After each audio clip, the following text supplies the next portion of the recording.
on what is known as Black Monday. Now, no sport has a day like this that usually wreaks as much havoc on lives and everything as the NFL does, because usually it is everyone wants to get a fast start on the next season, and the move in the NFL is so rapid from last year to next year. Uh, Technically, as we all know, the real NFL season doesn't begin until March, but we all know that's not real because if you're looking and you're shopping, uh, and you're not in the postseason, and you're shopping for talent, and you're looking for a head coach or you're looking for a general manager, you're in the business, and in some cases, you've been in the business for a while. I mean, Tennessee and the Giants have been in the business of looking for candidates for a long time now, which is one of the reasons they got rid of their guys. Not the main reason, though. It's not a huge year considering, of course, Tennessee and the Giants have been open for so long. You have 6 vacancies. Baltimore I mean, the Colts, you knew they weren't gonna make a change despite the collapse.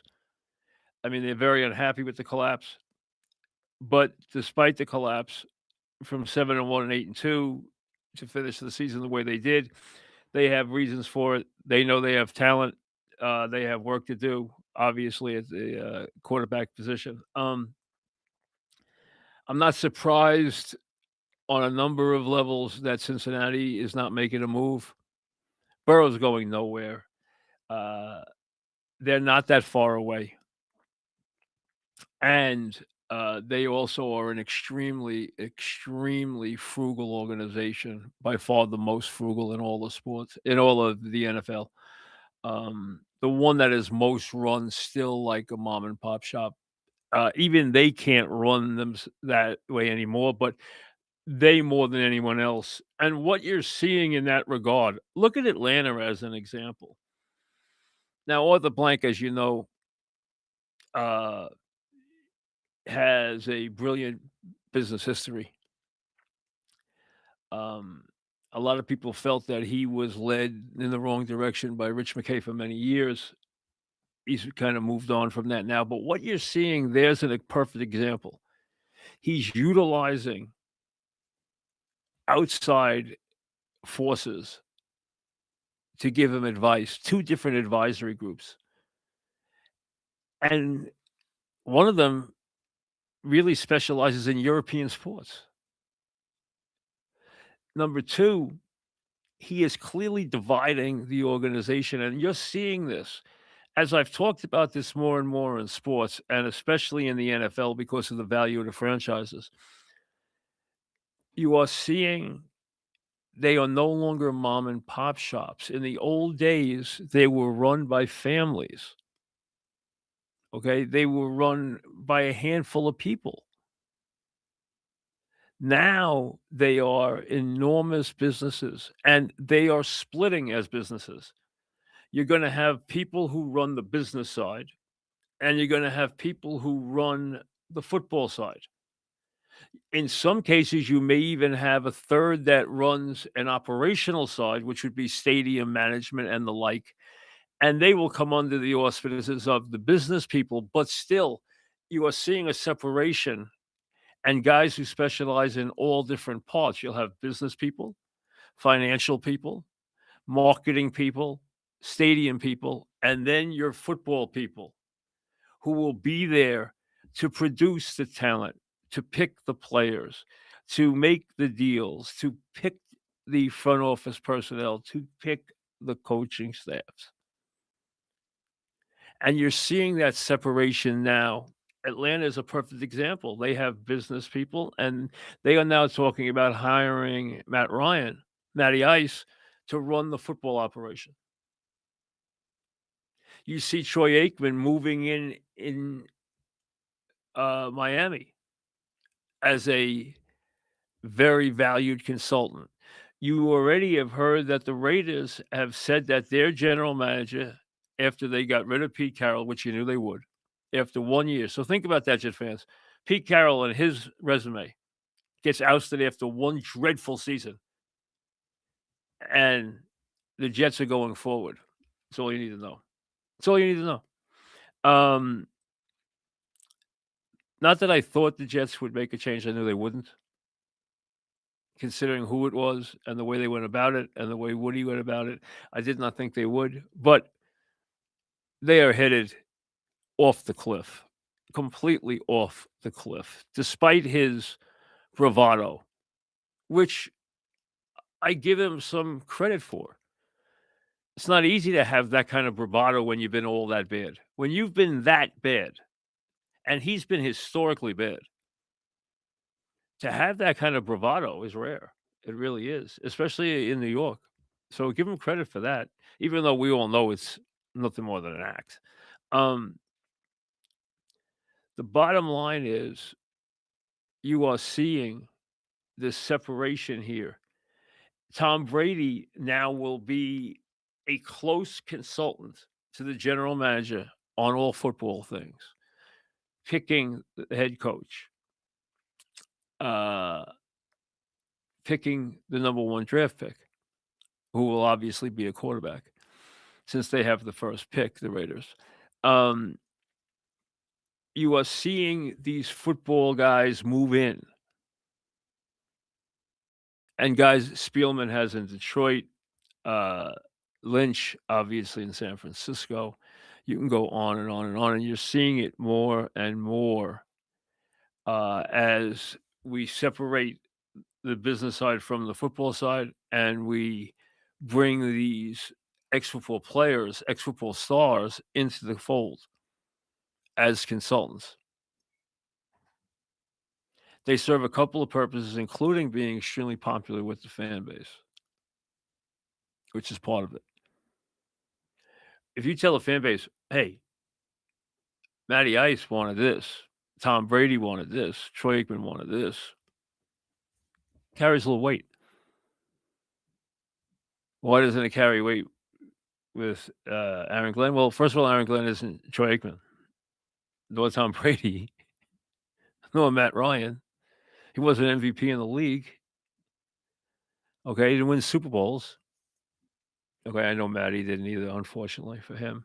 Um, the bottom line is there's a whole different way of going about this. So the Jets do nothing except take their money and their quote unquote plan and their haul of draft picks and tell you we're going to get it right. Well, if history is any kind to judge, you know what the answer to that question is.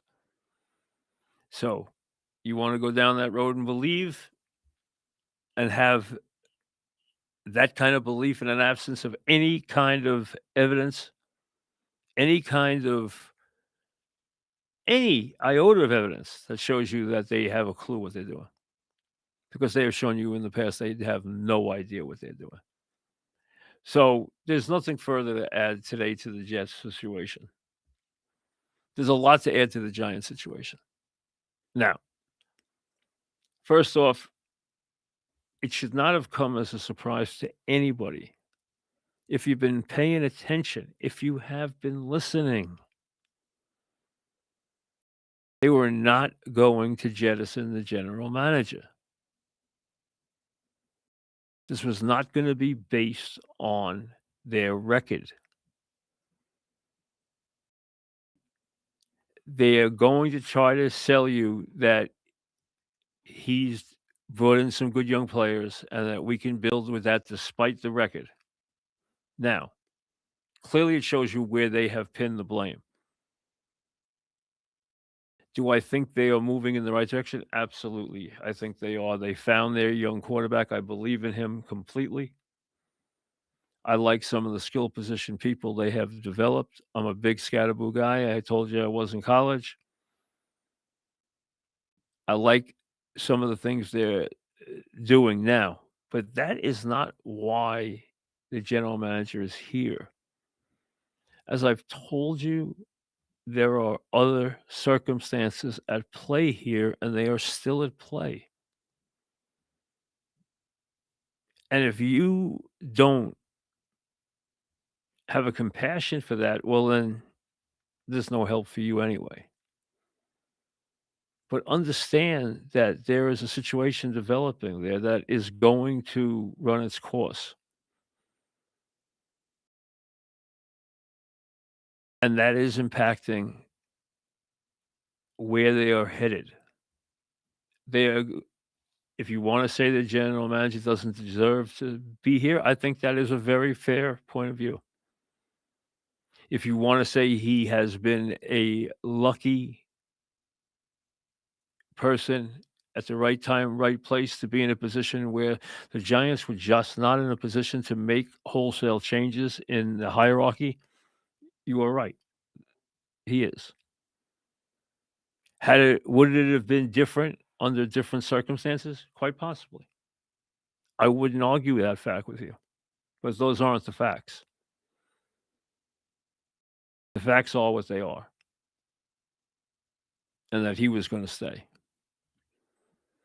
and that they're gonna bring in, I believe, a veteran head coach who is probably gonna get an expansive amount of power because he's gonna win arguments with a weak general manager, and that's what you have right now. You have a weak general manager, especially if they bring in a strong head coach. Now, I can't rule out that they're not gonna hire Halfley or hire some coordinator. I cannot rule that out because I don't know that to be the case, and nor does anybody else at this juncture. If they tell you they do, they're lying. Um, I think it is more logical that the Giants wait and see what veteran head coach will present himself here. Now, I've made it very clear how I would feel about the candidacy of Harbaugh. I personally do not expect Harbaugh to be let go.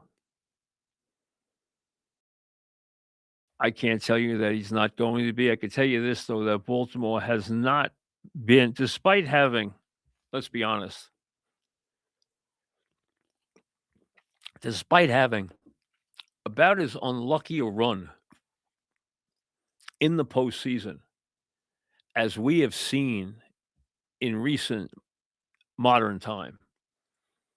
I mean, go back if you're a real football fan and think about some of the ways that Baltimore has lost playoff games in recent years, including last night's incredible incredibly exciting unless you're part of it, finish. I mean, first of all, what an admirable stand by the Pittsburgh defense in the 3rd quarter to take control of that game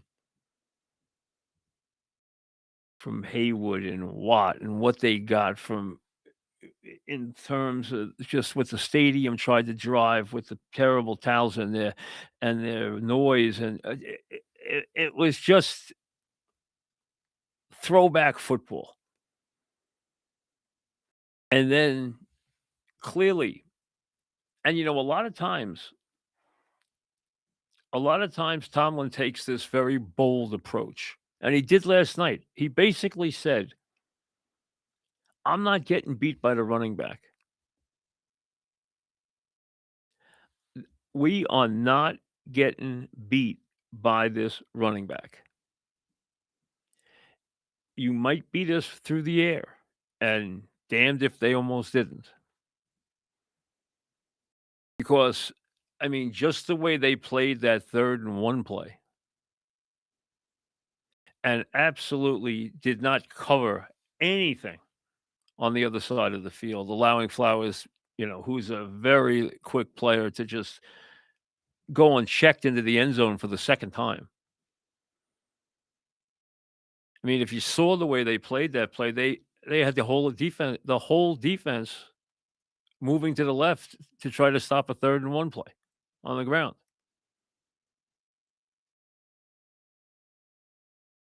And then to have the game off the kickoff, you figure Pittsburgh's dead. They can't stop both the run and the pass. You know that Lamar's gonna run for a first down somewhere along the way here or dump the ball off to somebody here, and they're gonna wind up with a field goal after the missed PAT.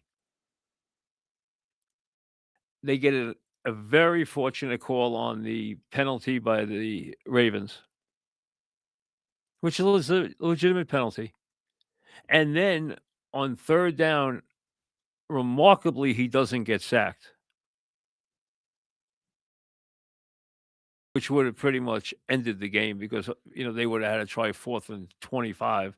Instead, they wind up with a 4th and 7, and, it wasn't brought out enough how badly Ramsey mistimed his jump on the 4th down play to the tight end. He really mistimed his jump badly for a top player. So now they have, obviously, pretty much anything inside 50 yards is a chip shot field goal these days. You got a guy who hasn't missed a field goal all year inside 50. Did I like the way they played the 3rd down play to set it up? You know what? You can talk about where you wanna move it. You could talk about, "I wouldn't have moved it 2 yards back, I would have run forward." Well, you know what? The only thing with that is we've seen that back fumble a couple of times in huge spots.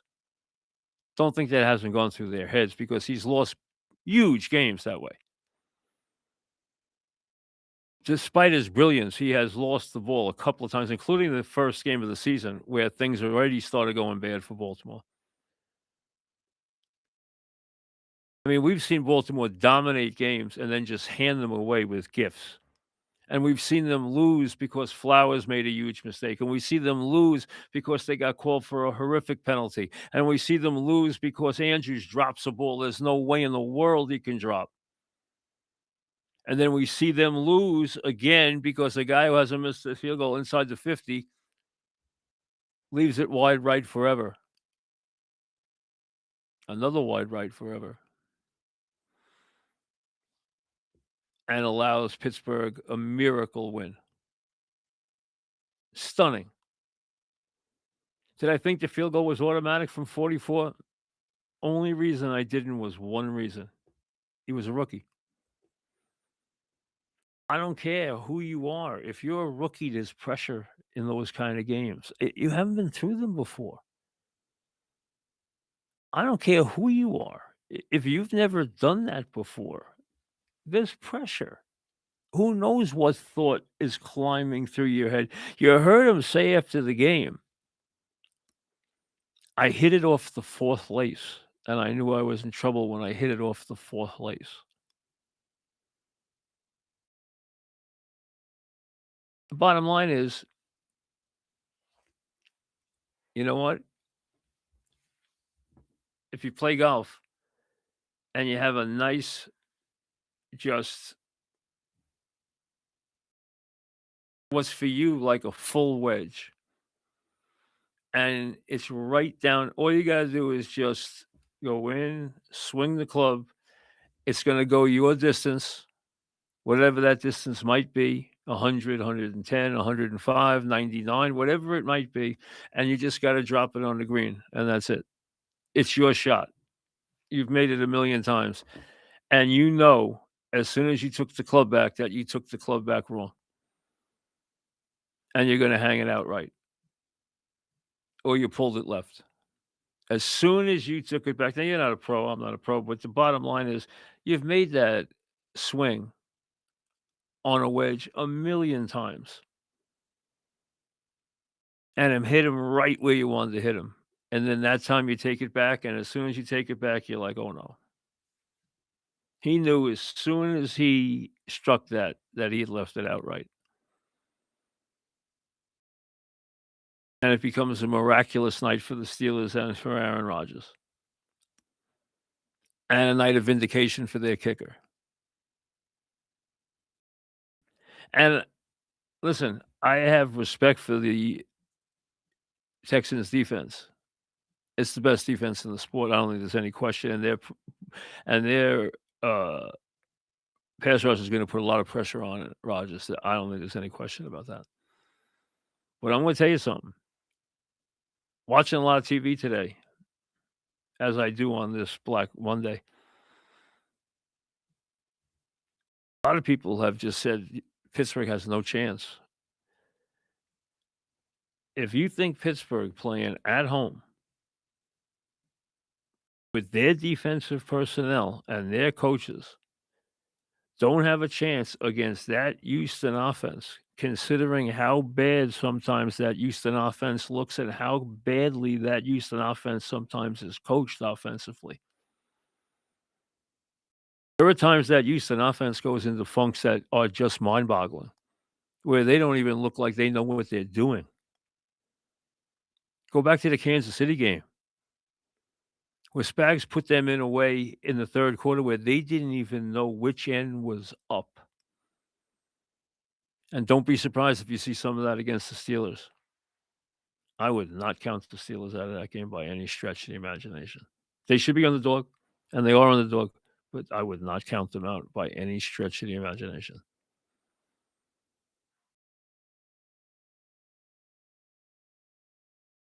We're back to the Giants. Do I think Stefanski is a home run? No. Do I think Harbaugh is a home run? Yes. I don't think that's going to happen. First of all, I never thought Tomlin was leaving long before last night's victory. I never thought he was leaving. The Giants would know that better than anybody because we've told you a million times about the Giants' relationship with the Steelers. They are one franchise. They are one big family. So there are no secrets among the Maras and the Rooneys.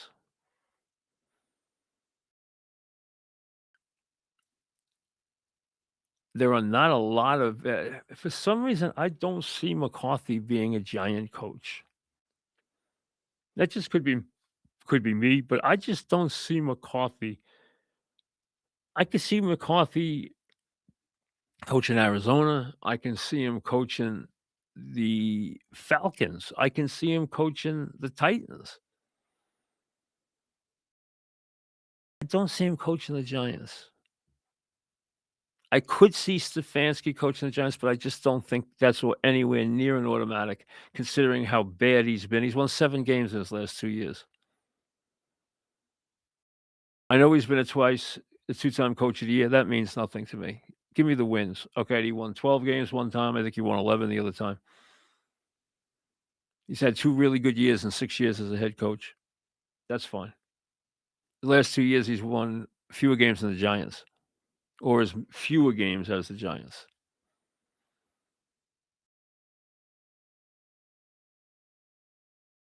There aren't a lot of veteran head coaches with experience to fill the bill. It takes you back to offensive coordinators who I'm not in love with one for the Giants. So if I'm the Giants, I would be patient here is what I'm saying, just to see how things unfold. Sometimes strange things happen in the course of a couple of weeks, so I would not hurry unless I felt I needed to hurry, like I was gonna lose somebody that I wanted, like, Shula or Halfley, and I can't see you being that much in love with any coordinator, nor should you be, nor should you be. You've waited this long as a Giant fan. I know you think, "Oh, let us get a leg up. Let us get a leg up. We can get a leg up because we can go after guys right now." That's fine, but you know what? The list of candidates is not great. There's not like there's a killer. There's no Andy Reid out there right now. There's no John Harbaugh out there right now. If there was, I'd feel differently. Would I go after John Harbaugh that way? I'd go after John Harbaugh like my hair was on fire.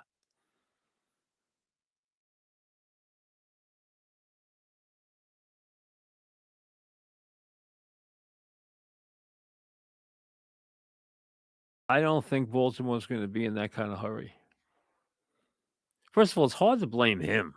Alright, you wanna say, what is their defense doing? Their defense suffered a tremendous amount of injuries all year, but they have been snake bit. None of those issues was on them in those years or on the head coach. He didn't drop the pass. He didn't make the big mistake.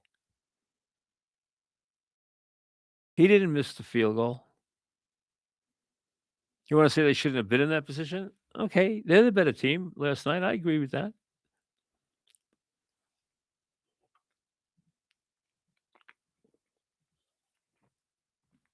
But the Steelers are unusual. They're a throwback.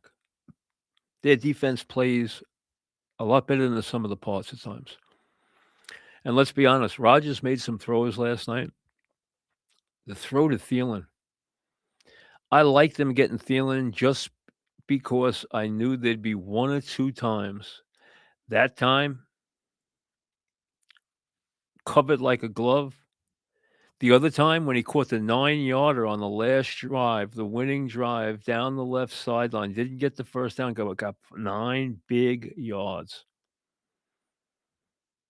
Those Thielen 3 catches that he had for 42 yards last night, including the 28-yarder, were critical. The throw to 88 down the seam, vintage. The game-winning throw to Austin, you could have made. As long as you didn't choke, you could have made it. Guy fell down. But those other throws, the one to Thielen, one to Valdez-Scantling, the second one, not the first one. The first one was a great catch by Valdez-Scantling, the ball was thrown behind him. The second one, and the throw down the deep seam to 88.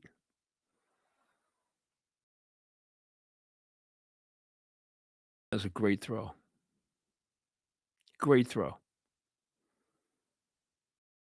But we all know that's a great player, okay? Is he the same guy he used to be? Of course not. He's an old man. You saw he had flea to clay. You saw he couldn't make that one run for a first down, but then he turned around and turned in a 22-yarder. A 22-yarder down the left sideline. I loved that game last night. It was a throwback game. It really was. I enjoyed the heck out of that game. And I admit I'm rooting for Aaron Rodgers. I don't know why, I just am. I thought they screwed up not bringing him back. Listen, they wouldn't have been a playoff team with the Jets because their defense was gonna stink anyway, and Aaron Glenn was gonna stink anyway, and I understand. Listen, they could have been good last year if they didn't screw it up. They screwed it up. Once they screwed it up, there was no reason to bring Rodgers back. I understand that. Would they have been better? Yeah, they would have won 6 or 7 games, but it wouldn't have been enough. They weren't gonna win 10 like they did in Pittsburgh.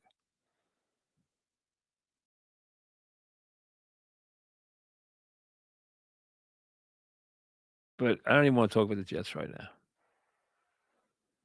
And the Giants, the head coach, I really believe they need an experienced head coach, 2 feet on the floor, eyes straight ahead. They need a disciplinarian. They need that in the worst way.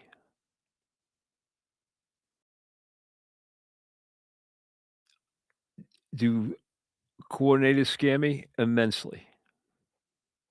Giants need to get it right for a change.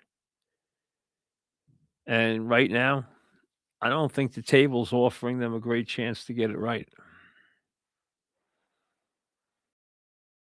It's hard to find coaches. That's why you wanna try and hang on to your coaches if you can, because it's hard to find coaches. Yeah, should the Giants have hired Sean Payton when everyone hollered about it? Yeah, they should have. They should have. He's the real thing. Is he not for everybody? He's not for everybody. Is he cocky? Absolutely. Can he be even hard to deal with? Completely hard to deal with. But is he good? He's damn good. He's damn good. Vrabel's good.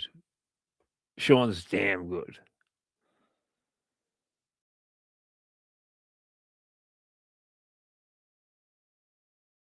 McVay, he's really good. There are a lot of really good ones.